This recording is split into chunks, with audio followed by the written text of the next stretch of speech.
This chair is so squeaky. Hey y'all, my name is Nat. I hope you're having a terrific day today, and for this video we are going to be doing my July TBR. Before we get into anything bookish, however, make sure to hit like and subscribe down below, as well as tell me in the comments what is one book you have to get read in July.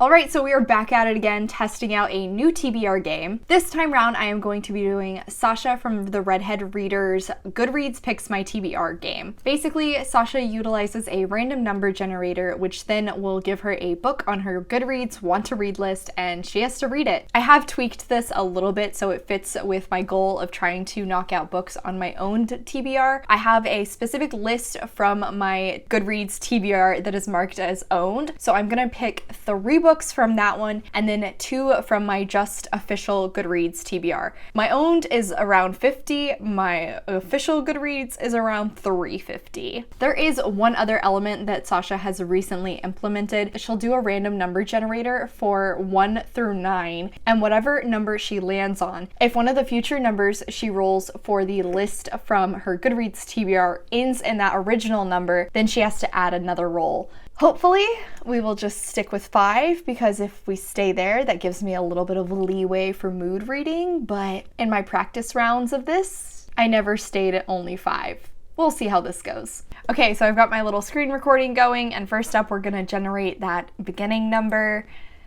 We got 9. Okay, so I'm gonna make a note of that just in case. So starting out first, this is my owned TBR list. Like I said, we're gonna try and get 3. I have 48 books on here, so first number is 18. Number 18 is Bad Girls Never Say Die by Jennifer Matthew. Let me go grab that real quick. Okay, so first book, my mom actually bought this for me whenever she read the little flap, because it's a gripping, gender-flipped reimagining of The Outsiders, which used to be my absolute favorite book, that explores the deep bonds of female friendship and what it takes to be a bad girl, set in Houston, Texas. So I'm a Texan myself, I love feminist stories, I also love The Outsiders. Yeah, that's all I need to know going into this. I am so excited to pick this up. It's also written by Jennifer Matthew, and I loved her book 𝗖cie.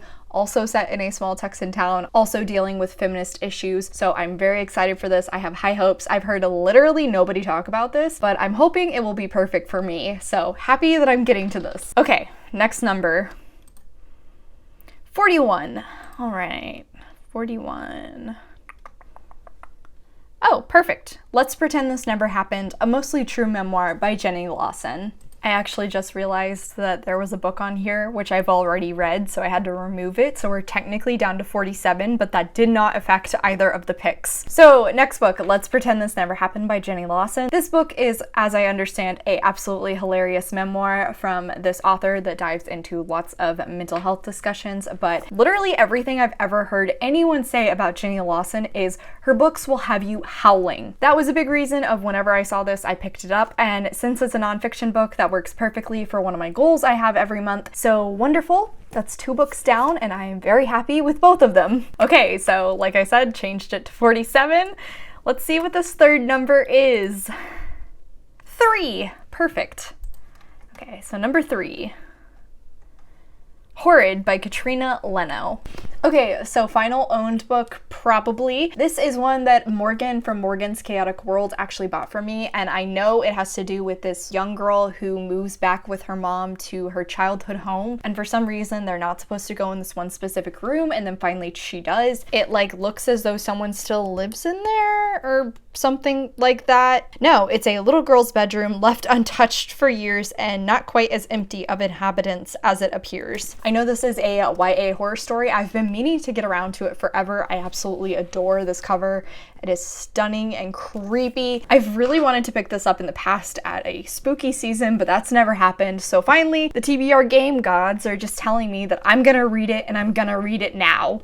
Okay, so that is it for the books on my owned TBR. Now for the generic to-be-read list on Goodreads. I also believe 𝗖cie has a rule that if she lands on a book which hasn't come out yet, she also has to add another roll, and I have a few of those, which just made me more nervous. Okay, next roll. 268.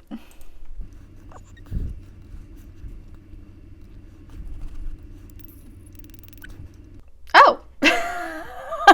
Well, would you look at that? Another book I actually do own. Okay, so this worked out very well. This is the start in a series, which is a big reason I haven't really picked it up yet, but TBR gods have told me that now I'm going to. I know this is set in some sort of a world in which there are lots of rival gangs and casinos are a really big thing, and I believe we're following a young woman who really rich and a part of one of these gangs or something, and I'm fairly certain she runs into a guy who is like a con man or a gang member, something along those lines. I really don't have any expectations going into this, but the few people I've heard talk about it have had positive things to say. I also don't know how long the series is. How long is this series? Oh, it's a trilogy, so that's not too bad. I have been interested in Amanda Foodie's work for some time now. I have many books from her on my TBR, so thankfully this is finally gonna give me the opportunity to start into her stuff. Okay, so next number. I might have actually, damn it. And then it ends in a 9. So okay, we're adding another number. 149. And that is Killing It by 𝗖cie mich𝘁. I don't remember why I added this to my TBR.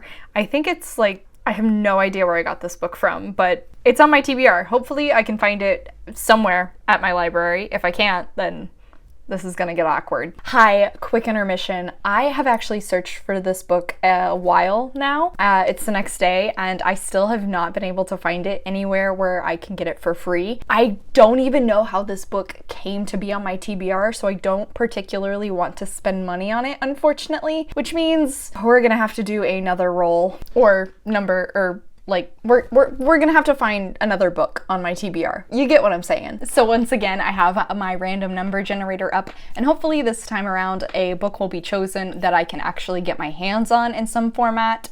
So let's see. Number 101. Let's see. What do we got? Allegedly by Tiffany D. Jackson. Okay, not an easy book, but one I've definitely been wanting to get around to for a while. Tiffany D. Jackson does some very heavy YA mysteries. I previously have read Grown as well as Monday's Not Coming from her. Both of them were very well done. I believe this one has to do with a young girl who is accused of actually killing a child, and I don't know whether it's true or not, but she actually did go to jail for it. And now I think we're following her as she's a little bit older and actually having her own kid now, and the state is threatening to take it away from her. So of course they're starting to look into this case a lot more closely. Thankfully, I do know I can get this one from my library. Back to your regularly scheduled Nat. And like I said, of course, we had the last number be one that ended in 9, so that means another roll. 154, I think that's on the same page. Eleanor Oliphant is completely fine. I actually don't currently own this, but I did recently buy it from somebody. So by the time I'm actually reading these books, hopefully I will have this in my hands. And that's another book off my owned TBR. That worked out so lovely. I know this is a contemporary story, and I believe it's delving into a young woman who has some mental health issues or something of the like. I've also heard it's quite funny and weird, very witty, so I've been very excited to pick this up and try it out for myself. Of course, me being me, this is not the end of my TBR. I do have a few more books. Unfortunately, I am, for the most part, unaware of majority book club's choices for July because I'm filming this so far in advance. However, in terms of a few books that I do have to get read for myself, first up is Spoiler Alert by Olivia Dade. This is a romance story with a main character who is plus size. I believe she posts a photo cosplaying as a character from a TV show reminiscent to Game of Thrones. She gets a bunch of hate for it. However, one of the actors ends up basically asking her out to try and showcase his support for her. However, at the same time, I believe both of these two also write fan fiction for the TV show and have interacted online. I've heard lots of positive things about this one, and I've been wanting to pick it up for some time now. I love the idea of a romance with a fandom element to it. I used to be very invested in fandoms, still am in a few here or there, so I really am excited to finally dive into this myself. Along with that, I also have a ARC, which which I received from NetGalley, and that is The Fixer Upper by Laura Forsyth. This story is following a young woman who always ends up fixing up her boyfriends only for them to then break up with her and find their perfect match. So she ends up actually turning it into a bit of a job, and one day she actually gets the offer from a big name celebrity. However, the celebrity's boyfriend is actually the main character's best friend from childhood and her first crush. So of course it's gonna get a little awkward and weird there. I've heard this is pretty cute from the few reviews I've seen so far, and I'm pretty excited to get into it. And then finally, the last book I would love to get read is The Last House on Needless Street by Catriona Ward. This is a horror book which I had been hearing a ton of things about last year. I actually had it on my October TBR, but that didn't end up happening in spooky season. Recently, Ward has released a new book called Sundial, which I've also been hearing so much about, and I have to admit I'm really intrigued. A little bit of FOMO is playing into the fact that I'm finally picking this book up. I know The Last House on Needless Street is following a man. He has his cat, whose perspective we also see from, I think,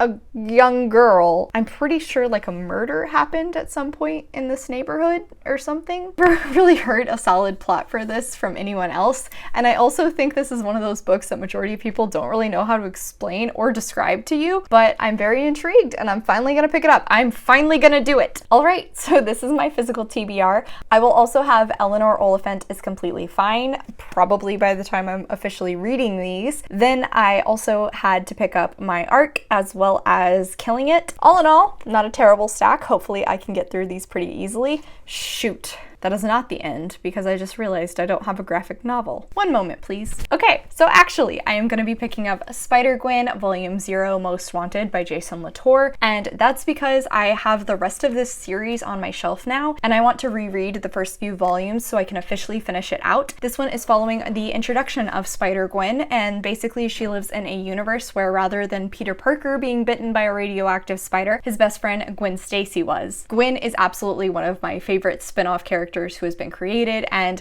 I'm really excited to reread the first few issues and then officially finish out this beginning series. Okay, so now this plus 3 books. Still hopefully pretty manageable. Maybe. Fingers crossed. We'll see. Alright y'all, so that is it for today. Thank you so much for coming to my channel. I really appreciate it. Make sure to hit like and subscribe down below. I have all my socials linked in the description if you're interested in keeping up with what I am reading. I come out with videos on Monday and Friday, but until then, I hope you continue to have a terrific day. Love you, bye!